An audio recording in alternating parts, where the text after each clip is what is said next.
The Whisper Ward.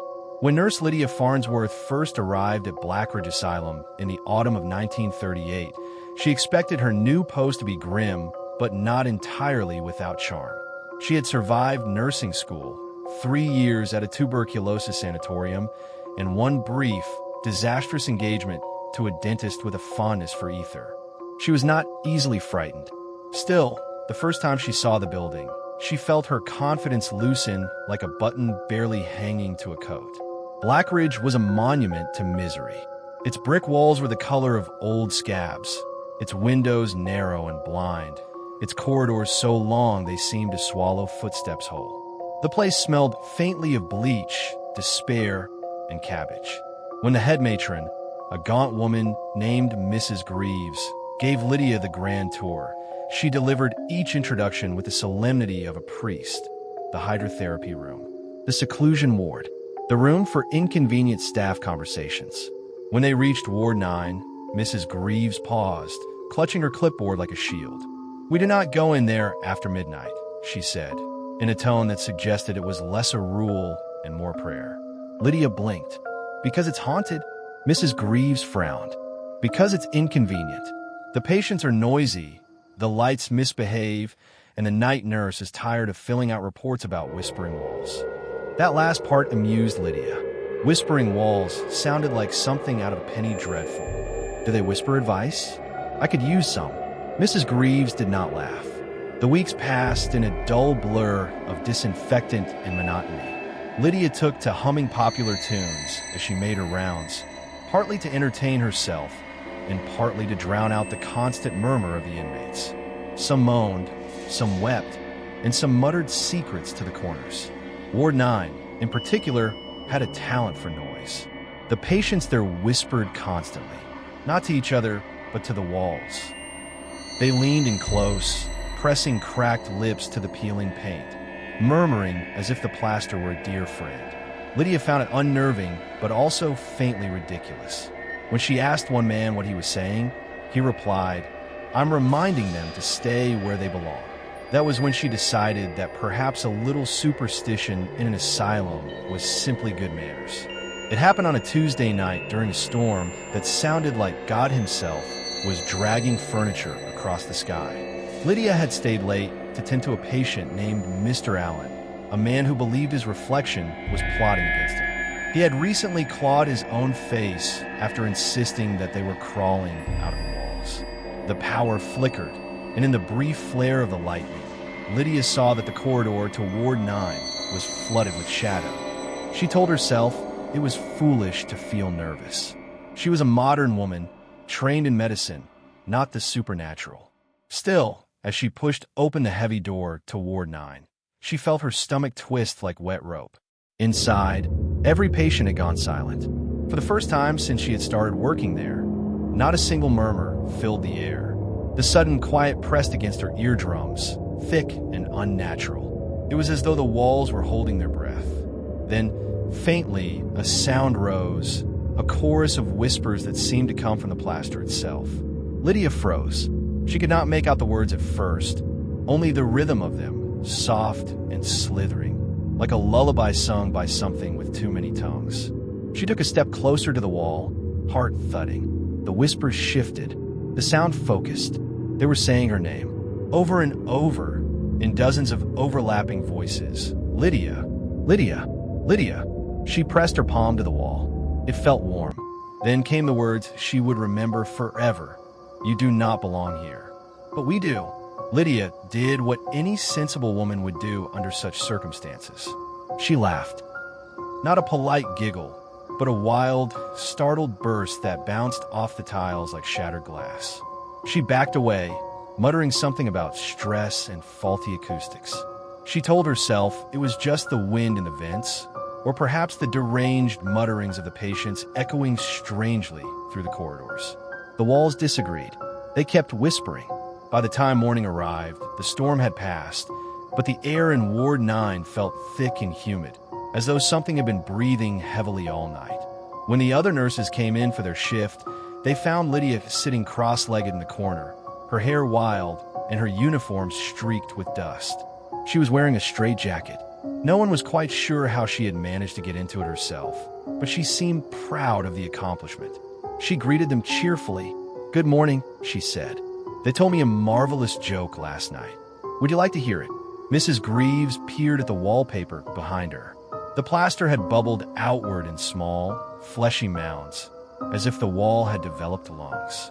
The senior doctor arrived an hour later, took one look at the scene, and declared that Lydia was clearly suffering from acute exhaustion. She was transferred to the observation ward for rest. In her first therapy session, she informed the doctor that she was quite at peace. "They said I can stay," she told him, smiling. "They like me here. The walls have been ever so kind." The doctor humored her, jotting notes about auditory hallucinations and stress-induced delusion. He did not notice that the wallpaper behind his chair pulsed faintly, as if laughing.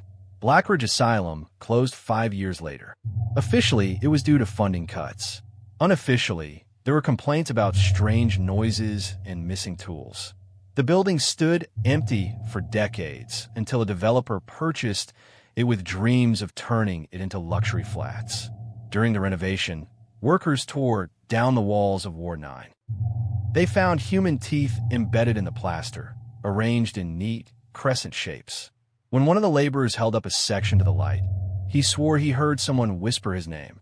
He laughed nervously, of course. Everyone laughs the first time. The second time, no one does. And late at night, when the rain slaps against the windows, the residents of Blackridge Apartments sometimes wake to a soft, affectionate sound in their ears, a voice murmuring from the paintwork, asking, ever so politely, "Would you like to hear a marvelous joke?" No one who answers has ever been seen again.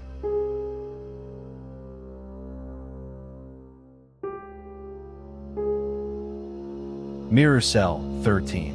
In the spring of 1974, the high-security wing of Harlow Penitentiary received a new resident known only as Prisoner 1376. No one remembered his real name. Some said he had once been a schoolteacher who went berserk during a PDA meeting, while others claimed he had tried to start a cult in a laundromat. The truth, as always, was duller and therefore less discussed. What mattered to the guards was that he had stabbed one of their own with a sharpened toothbrush, smiling the entire time, and humming something that sounded suspiciously like a hymn. They sent him to solitary confinement, which everyone agreed was where he belonged. Solitary was a place where the mind went on vacation without leaving a forwarding address. The cell was a perfect cube of concrete, with a bed that felt like a cold promise, a toilet that screamed when flushed, and one odd addition: a large stainless steel mirror bolted to the wall. It was there, in that silent cube, that the story of Mirror Cell 13 began. The guards, in their infinite wisdom, thought a mirror might help prisoners confront themselves. A psychologist from the state had called it reflective rehabilitation. The guards called it budget insanity. They preferred the old methods of discipline, which involved fewer mirrors and more yelling. For the first few days, prisoner 1376 behaved as expected. He slept, muttered, and occasionally sang about angels that smelled of gasoline. But on the fourth day, he began talking in full conversations. The guards assumed he had started narrating his own madness. It was not unusual. Some men in solitary whispered to rats. Others recited grocery lists from memory. And one man spent 3 months explaining the plot of Bonanza to his left shoe. What disturbed the guards was that prisoner 1376 did not sound mad. He spoke in calm, measured tones, like a man having tea with an old friend. When asked who he was talking to, he simply smiled and pointed to the mirror. By the end of the week, he had stopped eating.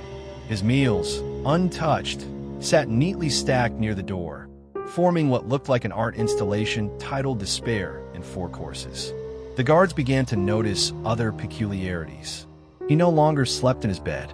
He stood before the mirror for hours, motionless, lips moving in silent reply. The security cameras showed nothing unusual, though one guard swore that the mirror's reflection did not always match the prisoner's movements. Sometimes the reflection blinked late or smiled a moment too soon. The warden dismissed the report, reminding the staff that mirrors do not have opinions. On the 9th day, during meal rounds, The prisoner whispered something through the slot in his door. The guard on duty leaned close, expecting another demand for cigarettes or scripture. Instead, the prisoner said, "There's another me in there. He is teaching me to get out." The guard laughed, as one must when confronted with nonsense in a place where nonsense is currency. But that night, he requested to be transferred to another wing, citing digestive unease. When the guards entered cell 13 the following morning, they found it empty. At first, they thought he was hiding under the bed. No one ever hid successfully under the bed, since it sat 6 inches off the ground and was bolted to the floor, but protocol demanded a check. When they found nothing, they began to curse, a sacred ritual of confusion. Then they saw the mirror. It was no longer attached to the wall. It lay shattered across the floor, glinting in the weak fluorescent light. The shards were scattered in a perfect semicircle, as if something had exploded outward. The reflective surface was covered in fingerprints, but not on the front. The prints were pressed against the inside, inverted and distorted, as if a pair of hands had pushed through from another world. The bed remained neatly made. The toilet, for once, was quiet.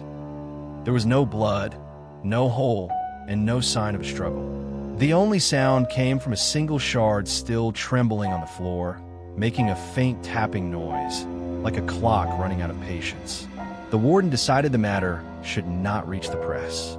He called it an incident of structural failure, which was bureaucratic poetry, for we have lost a man in a way that cannot be explained without sounding drunk. The guards replaced the mirror, filed their reports, and pretended not to notice that no one wanted to volunteer for cell 13 anymore. A week later, a new prisoner was assigned to it.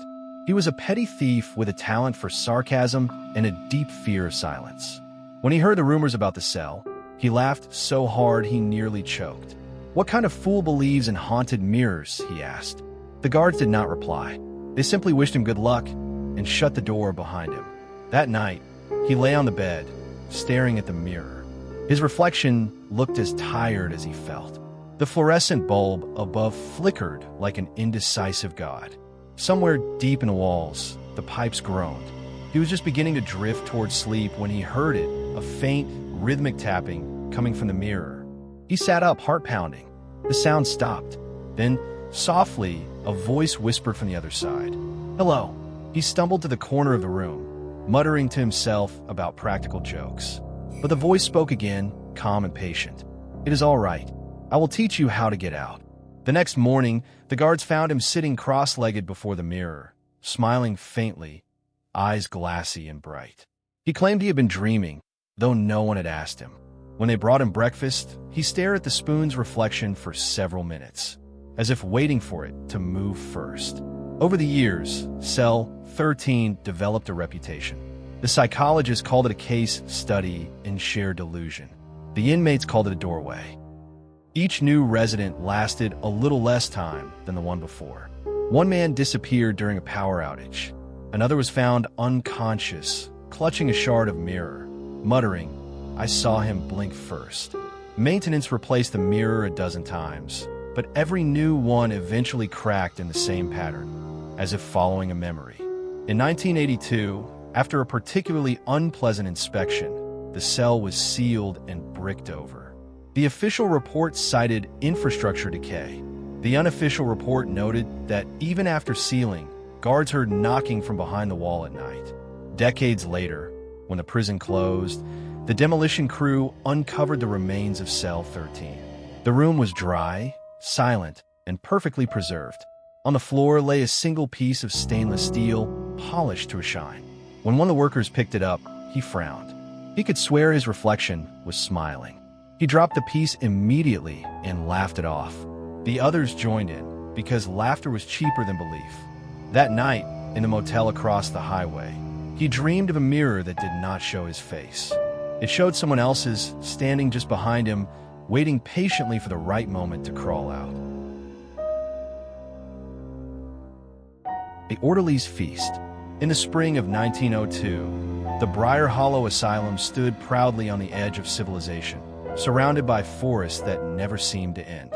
It had been built for the treatment of the nervously afflicted, which in those days included everyone from melancholic poets to people who sneezed too loudly during church.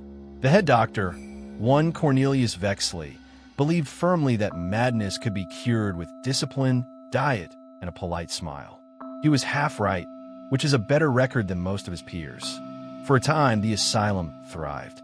Wealthy families sent their inconvenient relatives there, confident they would be returned scrubbed, cured, and more suitable for dinner parties. But in the winter of 1901, a supply train derailed in the valley below, and Briar Hollow was cut off from the world. The snow came early and stayed too long. Food grew scarce. The orderlies began to look at the patients in a new way. It was not affection exactly. It was curiosity mingled with hunger. By the third week of isolation, the pantry contained nothing but vinegar, soap, and 3 turnips that had already begun to ferment. The patients grew restless. The staff grew desperate. Dr. Vexley, ever the scientist, gathered his orderlies in the main hall and suggested they adopt a therapeutic diet. The phrase sounded medical enough to disguise what it really meant.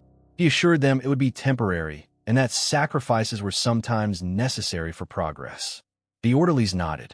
They had been nodding at him for years. The first therapeutic meal was prepared in secret. One of the quieter patients, who had been convinced he was invisible, conveniently went missing. The cook, a cheerful woman named Agnes, minced the meat and seasoned it heavily. No one spoke much during supper that evening, though several remarked that it tasted surprisingly wholesome. Dr. Vexley took notes. By morning, the surviving patients appeared calmer, more focused. Even their trembling seemed purposeful. Vexley declared the experiment a success. The entries in his journal from that period became more enthusiastic.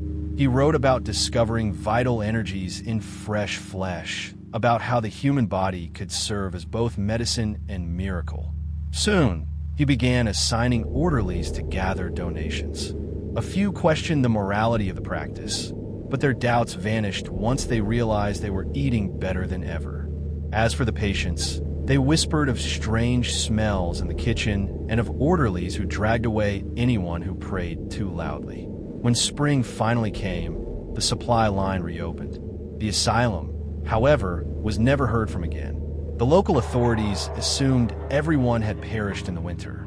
By the time anyone ventured up the mountain, Briar Hollow stood empty. The fires were cold, the beds were neatly made, and the dining room looked ready for supper. The only sign of life was a peculiar odor in the air, like rust and vinegar. It was not until decades later, in 1952, that an investigator named Albert Finch was sent to examine the ruins. He was a cheerful man with a fondness for pipe tobacco and the kind of optimism that only the inexperienced possess. His assignment was to determine whether the site could be restored as a historical monument. He arrived on a misty morning and found the asylum leaning slightly to one side, as though exhausted by its own history. Inside, everything was frozen in time.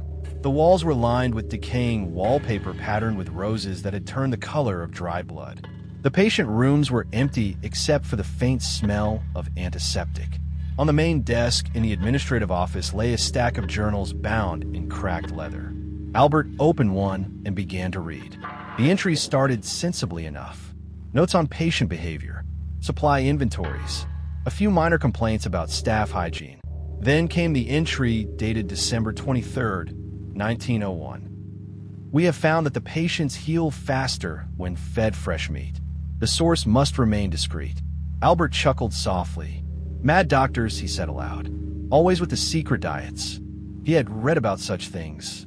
It was not unusual for turn-of-the-century physicians to test experimental cures. Still, something about the phrasing made him uneasy. Curiosity led him to the basement, where the air grew colder and thicker. The smell of iron and vinegar was stronger there, sharp enough to sting the eyes.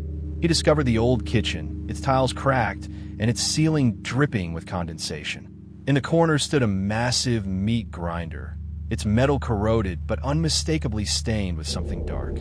Nearby, he found wooden boxes filled with small, delicate bones. At first, he thought they belonged to animals. Then he saw the labels. Each jawbone had a patient number carefully etched into the enamel. He laughed nervously, telling himself that doctors of that era had strange habits when it came to anatomy. Perhaps they used the bones for study. Perhaps they were saving them for art.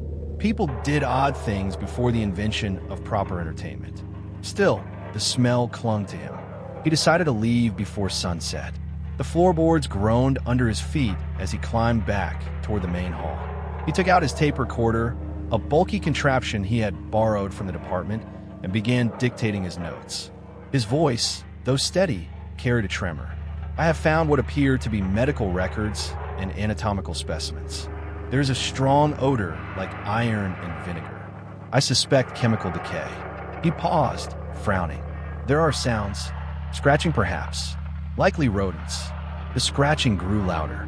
He laughed again, the way people do when they're trying to sound brave for an audience that is not there. I'm probably imagining it, he added. A soft thud answered him. Then another. He turned toward the doorway. The corridor was empty, yet the air felt crowded, as if a great number of people were standing very close together and breathing in unison. His recorder captured the sound of his footsteps quickening. I'm leaving now, he said.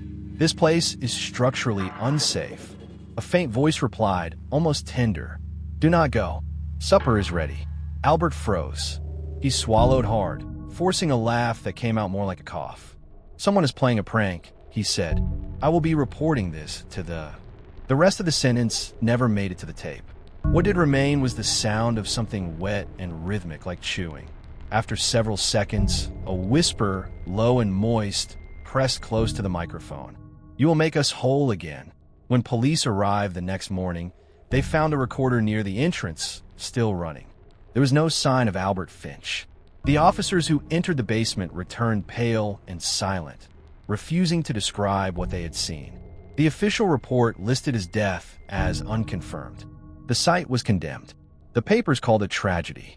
Yet, on certain nights, hikers passing near the ruins claimed to hear laughter floating from the valley below. It sounds cheerful, almost polite, and it carries the faintest aroma of vinegar and roasting meat.